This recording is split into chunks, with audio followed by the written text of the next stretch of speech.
کی قسم کہ جتنی دیر تک تم مجلس میں بیٹھتے ہو تمہارے لیے لکھا کیا کیا جا رہا ہوتا. میں اس منبر سے کیا کیا اختیار پڑھوں کہ حسین اپنے عزادار کو کتنے اختیاروں سے نوازتا. ایک شخص نے مولا سے پوچھا، مولا تیرے جد حسین کی عزاداری کا اختیار ہے، اس سے ملتا کیا ہے، اجرت کیا ملتی ہے؟ امام نے کہا اس سے بڑا اجر کیا ملے گا کہ وہ جب قیامت والے دن اٹھے گا تو اپنی مرضی کے 70 گناہگاروں کو جنت میں لے کے جائے گا.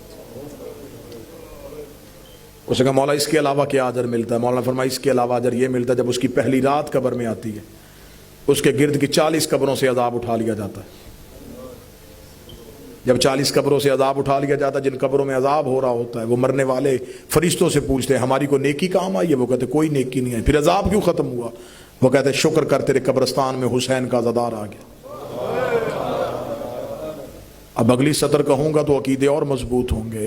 وہ صاحبان قبر کہتے ہیں وہ اپنی قبر میں آیا، عذاب ہماری قبروں سے اٹھ گیا.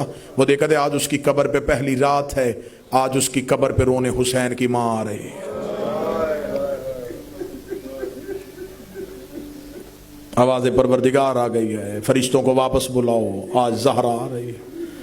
نور کی ہماری اس عزادار کی قبر پہ اترتی ہے.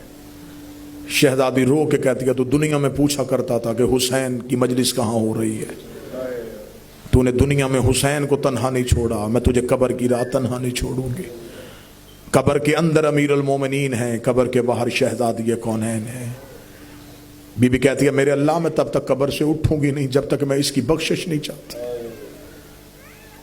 میرے اللہ اس قبر کے اندر وہی ہے، کوٹری میں تنگ و تریک کمرے میں وہی ہے جو میرے حسین کو بھولتا نہیں تھا. میرے اللہ میں اس کے احسان کا بدلہ دینے آئی ہوں، میں اسے تنہا نہیں چھوڑوں گی. کتنی بڑی فضیلت ہے کہ روتے تم ہو، تمہاری رخسار پہ آنسو نہیں جاتا، زہرا کے رومال پہ جاتا. مصر کا ایک شیعہ تھا، ہر سال اپنے گھر میں عزاداری کرواتا تھا. میں تمہیں عزاداری کی اہمیت بتا دوں کتنی ہے. ہر سال اپنے گھر میں عزاداری کرواتا، امیر تھا. ایک سال ایسا آیا کہ اتنا غریب ہو گیا کہ گھر کے برتن بھی بک گئے، کچھ نہ بچا حسین کی عزاداری کروانے کے لیے. محرم کا چاند آیا اور چھت پہ کھڑے ہو گئے، چاند کو دیکھ کر رو پڑا. رو کے کہتا ہے چاند تو میری زندگی میں طلوع نہ ہوتا، تو طلوع ہوتا میرے گھر میں حسین کے نوحے پڑے جاتے، مجلس ہوتی، نیاز کا اہتمام ہوتا.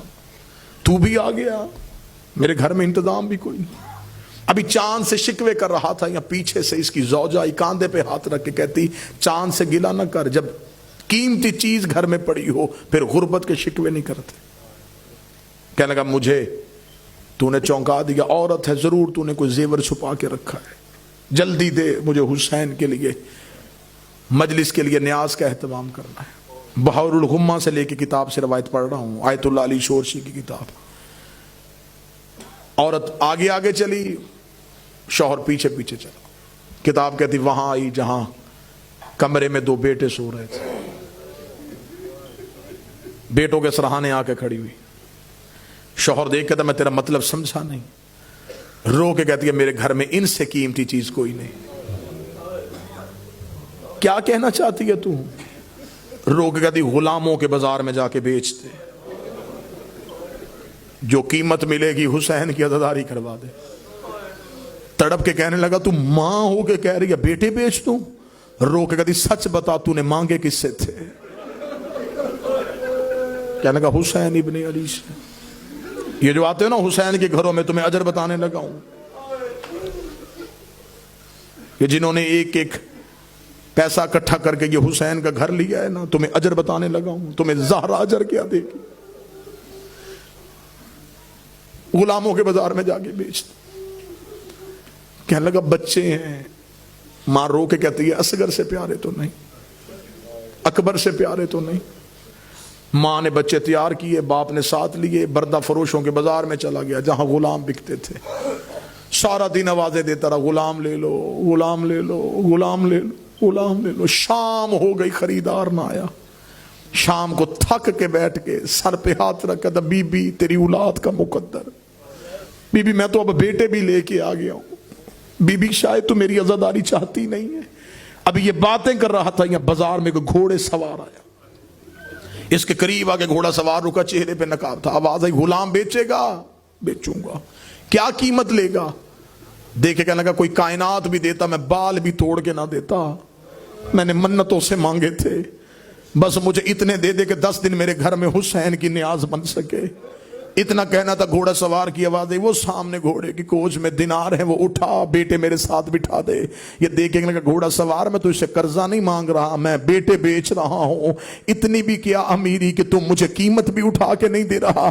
گھوڑا سوار کی آواز آئی، میرے ہاتھ ہوتے میں تیرے بیٹے ہاتھوں سے اٹھاتا، میرے بازو ہوتے میں تیرے لال ہاتھوں پہ اٹھا کے لے کے جاتا، میرے ہاتھ نہیں ہے، میرے بازو نہیں ہے، اپنے بچے میرے گھوڑے پہ سوار کروا۔ اس نے بیٹے گھوڑے پہ بٹھائے، گھوڑا سوار نے سینے کا سہارا دے کے بچوں کو گھوڑا دوڑا دی، دیناروں کی پوٹلی لے کے گھر واپس آئے، دروازے پہ ماں کھڑی تھی، خالی ہاتھ آتے دیکھا، دہلیز پہ بیٹھ گئی، رو کے کہتی بک گئے؟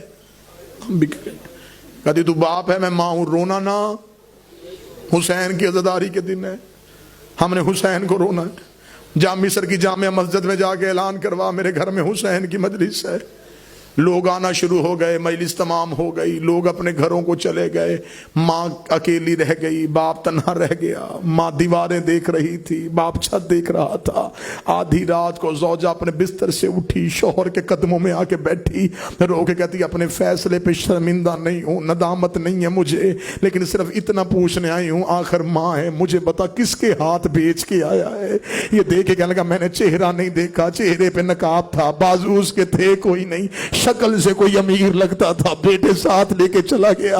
ابھی ماں یہ باتیں کر رہی تھی، دروازے پہ دستک ہوئی، ماں دوڑ کے گئی، اس نے دروازہ کھولا، باہر ایک کالے برقعے والی بی بی دونوں بچوں کے ہاتھ پکڑ کے کھڑی ہے۔ یہ جلدی سے مومنہ قدموں میں گر گئی، رو کے کہتی بی بی ان سے کوئی غلطی ہوئی میں معافی مانگتی ہوں، بی بی نے نوکری کرنے کا طریقہ نہیں آتا، بی بی مجھ سے قیمت واپس نہ مانگنا۔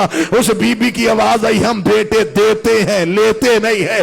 رو کے کہتی تو جو گلیوں میں بیٹے دے رہی ہے تو کون ہے؟ آواز آئی تیرے گھر میں کس کی مجلس تھی؟ فرمایا حسین ابن علی کی۔ آواز آئی وہ تیرا کیا لگتا ہے؟ رو کے کہتی میرا تو مولا ہے۔ اس بی بی کی آواز آئی تو میرے بیٹے کو رو رہی تھی، میں ساری رات سے تیرے بیٹے اپنی گود میں اٹھا کے رو رو کے کہہ رہی ہوں اور میرے حسین کا صدقہ